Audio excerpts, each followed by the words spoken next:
देखेंगे कि role of liver यानी कि लिवर का क्या रोल है, जिगर का क्या किरदार है इसमें। तो हम देख लेते हैं कि जिगर एक बड़ा अर्गन है जो मैदे की दाएं जानब है, और एक बालिग इंसान में इसका जो वजन है तकरीबन 1.5 किलोग्राम होता है। अब इसका क्या मतलब हुआ, इसका मतलब यह है कि स्टूडेंट जो हमारा लीवर है वो सबसे बड़ा अंदरूनी ऑर्गन है, और ये मैदे की दाएं जानब यानी कि मैदा किधर था, बाएं जानब, और ये मैदे की दाएं जानब जाना वो वाक़ होता है स्टमक के। तो एक बालिग इंसान के जिगर का जो वजन है वो तकरीबन 1.5 किलोग्राम आपकी बुक बता रही है, यानी कि तकरीबन ये बनता है 3 पाव के करीब। और इसकी निचली यानी वेंट्रल जानब एक थैलानमा हिस्सा ऑर्गन है जिसे गाल ब्लेडर जो है वो कहते हैं।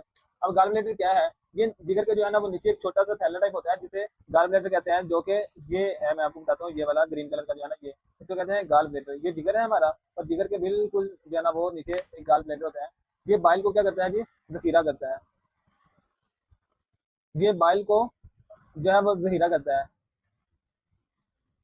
जो बाइल आ रहा होता है जिगर से, अब जो जिगर से बाइल आएगा वो इधर गाल ब्लेडर में जखीरा होता जाता है। अब ये कॉमन बाइल डक्ट के जरिए ये बाइल जो है वो गाल ब्लेडर से ड्यूरिन में चला जाता है, जो कि मैंने आपको लास्ट लेक्चर में भी दिखाया था। एक कॉमन बाइल डक्ट है जो कि अभी भी दिखा देता हूँ कि हमारे पास जो है वो, ये देखो स्टूडेंट, अब यहाँ से जो है ना वो हमारे पास क्या होता है कि ये जो लीवर है, लीवर से बाइल रिलीज होना है और इसमें यहाँ पे आ जाना है गाल ब्लैडर में। अब जैसे ही गाल ब्लैडर में आता है, वहां से फिर जो है ना वो यहाँ से ये है हमारे पास जो आपको ब्लू कलर की एक नाली दिख रही है, ये है हमारे पास जो है वो कॉमन बाइल डक्ट है। अब स्टूडेंट यहाँ से जो लीवर से बाइल आया वो गाल ब्लैडर में आया, अब गाल ब्लैडर से जो है वो कॉमन बाइल डक्ट में जाएगा, और फिर कॉमन बाइल डक्ट के अंदर से ये होता हुआ और यहाँ से पंक्रियाज है, पंक्रियाज से भी जो है ना वो अपने केमिकल इसी में ही जाते हैं, इसलिए इन दोनों के केमिकल इसमें जा रहे हैं, इसलिए इसको कॉमन बाइल डक्ट कहते हैं। अब फिर यहाँ से होता हुआ जाना वो स्मॉल इंटेस्टाइन में आ जाएगा, जो कि ये ड्यूodenum का पार्ट है। ये चूंकि मैदा है और मैदे से जैसे ही पहली मैदा जहाँ से खत्म हो रहा है और नाली शुरू हो रही है, और पहले पार्ट को क्या कहते थे, ड्यूodenum, ये ड्यूodenum है।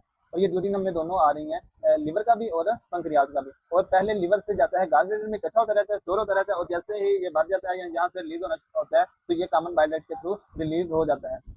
अब इसके बाद आपकी बुक क्या कहती है, यूरिन में आ जाता है। अब कह रही है कि बाइल में एंजाइम नहीं होते, ये भी आपका एमसीक्यू है कि बाइल में क्या है, बाइल में एंजाइम होते हैं, बाइल में एंजाइम कोई एंजाइम नहीं होते फ्रेंड्स। अब जो है ना वो, लेकिन इसमें जो है वो क्या होते हैं, नमकियात होते हैं। नमकियात ही बेसिकली फैट को छोटे कतरों में तोड़ते हैं। अब स्टूडेंट्स बाइल के नमकियात जो है वो इन कतरों को, जो फैट के बड़े कतरे होते हैं, इनको एक दूसरे से अलग भी रखते हैं और इनको तोड़ते भी हैं।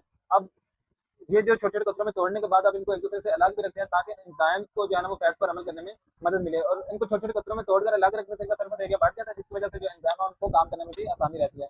अब जो है ना वो इस तरह एंजाइम को फैट पर अमल करने में मदद मिलती है, और जिगर जिसम में बहुत से दूसरे फाल की तरफ अंजाम देता है। एक तो ये वाले फाल हो गए, कौन कौन से, कि ये हमारे पास जो है ना वो फैट के छोटे छोटे कतरों में तोड़ते हैं, और इसके बेसिकली पीछे क्या होता है, बाइल होता है, जो कि जिगर से रिलीज होकर आ रहा होता है, और फिर इनको एक दूसरे से अलग भी रखते हैं। अलग रखने से जो है ना वो एंजाम को फैट पर अमल करने में मदद मिलती है। अब इसके दूसरे फाल भी हैं, वो कौन कौन से हैं, ये आपका इंपॉर्टेंट शॉर्ट क्वेश्चन भी है कि, और ये लॉन्ग क्वेश्चन भी पूछा जा सकता है कि जिगर जिसम में जो दूसरे फाल बयान करता है वो तो फिर से बयान करें, और आप पूरे का पूरा भी लॉन्ग क्वेश्चन में पूछा जा सकता है, और ये भी इसके जो फाल हैं वो भी पूछे जा सकते हैं कि इसके फाल बयान करें, ये भी जो है ना वो पूछे जा सकते हैं। अगर पूरा आएगा तो आपने ये भी लिखना है 3-4 बातें, और ये आपका एमसीक्यूज है, ठीक है स्टूडेंट्स। और गाल ब्लैडर कोई इतना इंपॉर्टेंट शॉर्ट क्वेश्चन नहीं है, ये आपने एक दफा पढ़ना है, इसका कॉन्सेप्ट लेना है, और फिर आपने ये जो इसके अफाल हैं, इसके अफाल हैं, इसको आपने लाजमी कम से कम 4 से 5 आपने लाजमी याद रखना है, और ये बड़े आसान है, मैं आपको बताता हूँ कि कौन कौन सा। सबसे पहले हम देख लेते हैं कि पहला क्या कह रहा है कि ग्लूकोज को ग्लाइकोजन की सूरत में जो है वो जखीरा करता है, और जरूरत पड़ने पर ग्लूकोज मुहैया करता है। ये भी जो है ना वो मैं आपको दिखा देता हूँ कि, ये देखिए स्टूडेंट्स, ये जो है ना ये हमारे पास लीवर है, और लीवर क्या करता है कि ये जो ग्लूकोज है, बेसिकली ये पता क्या करता है, ये जिगर जो है वो ग्लूकोज को ग्लाइकोजन की शक्ल में जखीरा कर लेता है। जब जिसम को तवानाई की जरूरत होती है, एनर्जी की जरूरत होती है, तो जिगर ग्लाइकोजन को दोबारा ग्लूकोज में तब्दील करता है और फिर खून में भेज देता है। ये ऐसे ही जैसे आप अपने जो है ना वो जेब में कुछ पैसे रखते हैं जो कि इस्तेमाल हो रहे हैं, और बाकी जो आप अपने पैसे हैं वो बैंक में जमा करवा देते हैं, और फिर जैसे ही आपको जरूरत पड़ती है तो आप बैंक से पैसे निकलवा के वो भी उसको भी जरूरत पर इस्तेमाल कर सकते हैं। वैसे ही जो है ना जिगर भी ग्लूकोज को ग्लाइकोजन की शक्ल में जखीरा कर लेता है, और फिर जैसे ही बॉडी को ग्लूकोज चाहिए होता है तो फिर ये ग्लाइकोजन को पहले ग्लूकोज में कन्वर्ट करता है, और फिर ग्लूकोज को पूरी बॉडी में जहाँ जहाँ इस्तेमाल की जरूरत होती है वहाँ वहाँ पर ये इस्तेमाल कर लेता है। तो एक तो ये है कि ये हमारे पास यानी कि ग्लूकोज को ग्लाइकोजन की शक्ल में जखीरा करता है। और फिर दूसरे नंबर पर ये क्या करता है, दूसरे नंबर पर ये फैट में हल्के जो विटामिन हैं उनको जखीरा करता है।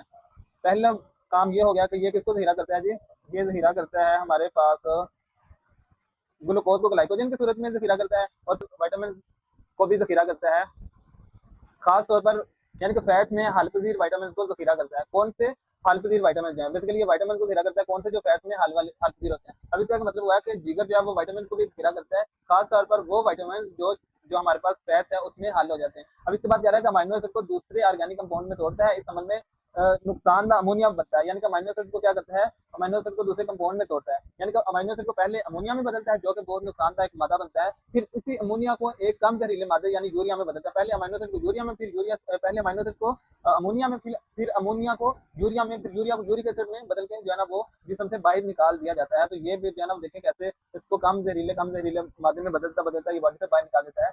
तो इसके बाद जो है ना वो जहरीले मादों को मतलब अल्कोहल को भी तोड़ता है, यानी कि ये अल्कोहल को भी तोड़ता है।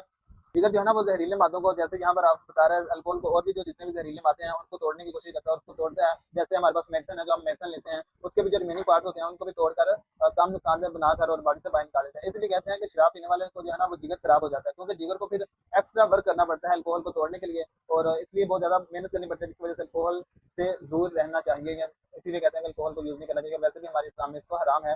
तो उन रेड ब्लड सेल्स को तोड़ता है जो अपनी उम्र पूरी कर चुके होते हैं। तकरीबन रेड ब्लड सेल जो है ना वो उसकी उम्र जो है तकरीबन 120 डेज होती है, और जब ये पुराने हो जाते हैं तो जिगर इन्हें तोड़ देता है और इनके अज्जाओं को दोबारा इस्तेमाल करता है और फिर नए बन जाते हैं। और इसी तरह एक ये भी होगा, और फिर जिगर जो है वो कैरोटीन से विटामिन ए बनाता है। अब इसका क्या मतलब हुआ कि कैरोटीन जो है ना वो एक ऐसा मादा है जो गाजर और हमारे येलो कलर के जो होते हैं ना फ्रूट, तो उसमें पाया जाता है, और जिगर इसे विटामिन ए में बदलता है, जो आंखों के लिए विटामिन ए जो है ना वो बहुत इंपॉर्टेंट है।